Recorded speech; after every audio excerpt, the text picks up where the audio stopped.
Good morning, everyone, and welcome to Family Cafe Live. I'm excited to have an opportunity during these little video clips to share with you each month a couple insights to help us in our role as parents and grandparents. And part of this is because of our vision as a church for our children's ministries is really just that, helping families to raise lifelong disciples of Jesus Christ. Because we recognize that you, the parents and grandparents, are the ones who have the most significant influence on these precious kids. And so each month during these video clips, I'll get a chance to share with you about a core parenting value that we want to wrestle with and we want to work on. Let me read these 5 values for you just so you have an idea of where we're heading.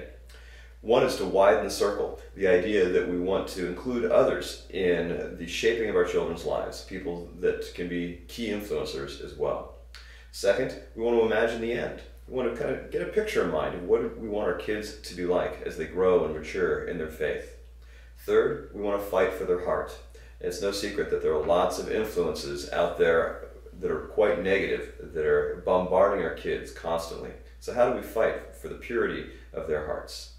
Fourth, we want to make it personal. There's a place for each of us as parents and grandparents to model our faith and to show our kids through our own actions what it means to follow Jesus. And then finally, create a rhythm. How do we create patterns in our lives, whether it's weekly or monthly or yearly, that help really instill the values and the faith that we want our kids to adopt? And it's that last one, creating rhythm, that we're going to focus on this morning. As we begin to talk about rhythm in life, I want you to think about something. We now live in a culture that measures success based on the quickness of life rather than the quality of life. If you ask somebody, hey, how you doing? You're pretty likely to hear a response back like, oh man, I am so busy. And that certainly applies to all of us as families. We're running our kids from one activity to another. In fact, I saw a bumper sticker the other day that said, if I'm a stay-at-home mom, why do I spend all my time in the car? Can you relate? Well, as an antidote to all of that, I want to share with you a special Hebrew word. The word literally means stop, and that word is Sabbath. Sabbath is a gift from God. It's part of the rhythm that He has worked into our creation. And think all the way back to those Genesis creation stories. Remember how it went? In 6 days, God created the heavens and the earth, and what did He do on the 7th day? Well, the Scripture tells us that He stopped. Literally, He Sabbathed. It was a cease and desist. He built into creation, in the very fabric of our existence, a time to slow down and to rest. In fact, think about it this way. On the day that humanity was created, God gave us the great charge to be fruitful and to multiply, to tend and to till the garden. We were given our work. But the very first day on the job was a day off.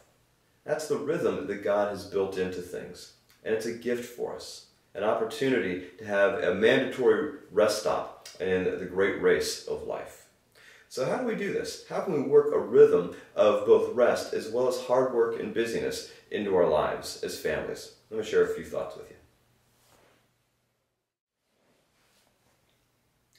So when we try to build into our family's rhythm and routine, we're really trying to do 3 things.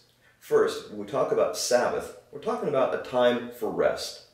On Sabbath, we say, I'm finished. Even though the work might not be done, I'm going to say, I'm done. It's a time for us to set aside, whether it's the schoolwork or the work that we're doing for our own jobs or whatever it might be, and to focus on some other things. And that's the second piece. Sabbath is a time for refreshment. It's a time when we let our body and our soul tell us what to do, instead of being enslaved to the work that's always there. And so it's a time for us as families to do things that would be refreshing and nourishing. And hopefully, it's a time to do things together. Because Sabbath is not just meant to be a time for rest and a time for refreshment, but also I think God designed it to be a time for relationship. Certainly, it means investing in our relationship with Him, but also investing in those relationships that matter most. Our relationships with one another as a family. For us as parents, that includes, obviously, our relationships with our kids. So let me try to give you a couple ideas of ways that you can make this practical, that you can use this idea of Sabbath, of stop, of cease and desist into your regular rhythm as a family. First, you just got to start by setting a regular Sabbath time. That could be a morning, an evening, or if you can pull it off, a full 24 hours in your week. Certainly within the Christian tradition over the last hundreds of years, that has meant time to gather together with others on a Sunday morning for worship together. But I would encourage you to try to find ways to include other things as well. For example, you might want to begin in the evening, the night before.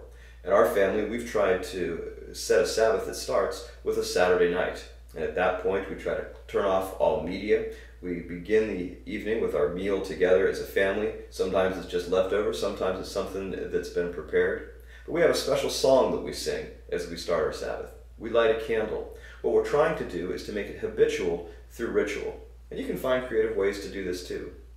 I've heard about people, and actually tried this once myself, who would regularly put on what they called their Sabbath clothes. Basically, it's kind of pulling a Mr. Rogers. And so as you begin your Sabbath, take off the clothes you were wearing to work or when you were working in the yard or working with the kids or doing whatever it was, and throw on some sweats or something comfy that you can wear around the house.